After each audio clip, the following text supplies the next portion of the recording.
Gisu, thank you so much for the introduction, and everybody, thank you. I echo what Gisu said. Thank you for coming here on an afternoon in Los Angeles. Also, I speak really fast sometimes, so it's no all good, safe space. Let me know if I'm talking too fast. But thank you for braving LA traffic on a Friday to come join us with all these inspiring and wonderful people that are here. So I'll give a little bit of background here. Again, my name is Cameron Ashraf, or Kamran, depending which part of the world you're from. In June 2009, I was working as a systems administrator at a university library in Southern California. I went to work one day and I heard about the protests that were going on in Iran back in 2009. And I saw that the Iranian government was trying to block internet access and prevent people from uploading videos that were showing that the government was cracking down and killing protesters. I was a young man. I still consider myself young, but I was younger, who had struggled with my half-Iranian identity my whole life. I was a little too Iranian for my non-Iranian friends and too American for my Iranian friends. And it was a really challenging thing for me. But here in the news, I saw millions of people who looked like me, taking to the streets and, chanting for democracy, chanting for human rights, values that I believe are core to America. I was really stunned to see this, and something in me shifted. I started to become outraged that Iranians were being told by their government that they couldn't shoot video, that they couldn't use the internet, they couldn't upload content. I knew that I had the skills, or I knew that I could learn what to do in order to help them. So together with some friends, we developed censorship circumvention technology that was used by over 50,000 Iranians per day in Tehran. I mobilized a team to help protect the most important activists and journalists and websites that were covering the protests. Together, we started to protect websites and journalists who were reaching over 5 million Iranians per day online, which is over a third of Iran's internet population at the time.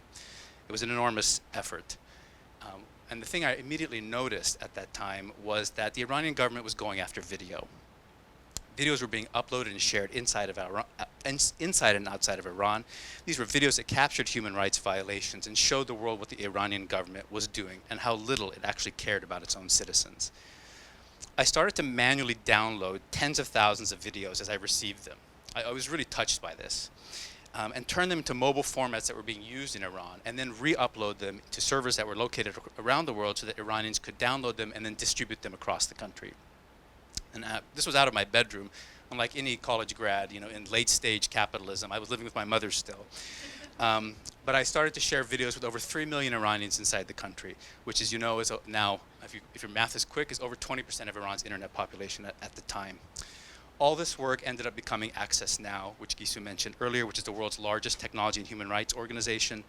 And this direct activism with Iran resulted in us being nominated selected as a finalist for the Sakharov Prize, which is the EU's highest human rights honor.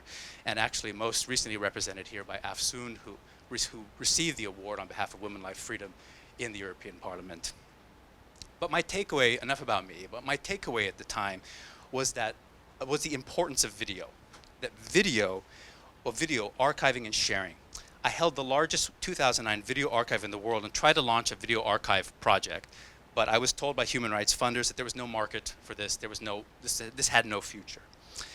But I heard what they said, but what I saw was that video was the battleground. Video was where the regime struck first. Video is what scared them into blocking the internet in the first place. People who were filming videos are who they were trying to attack and kill.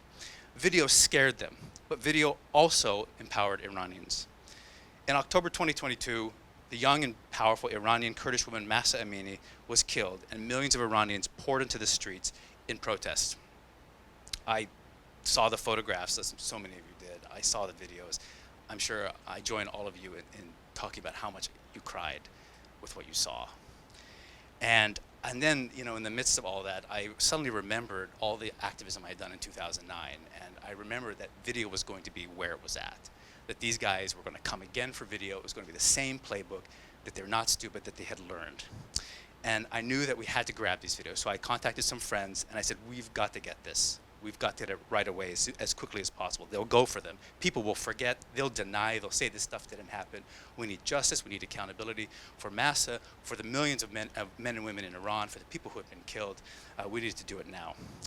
And I knew that dictatorships shared worst practices, that they had learned over the years, and that the struggle for this would be fierce.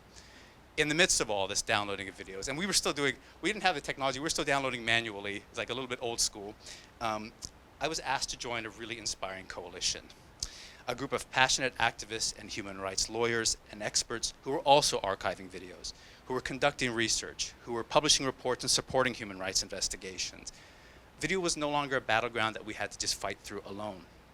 Here were amazing, kind, and thoughtful people.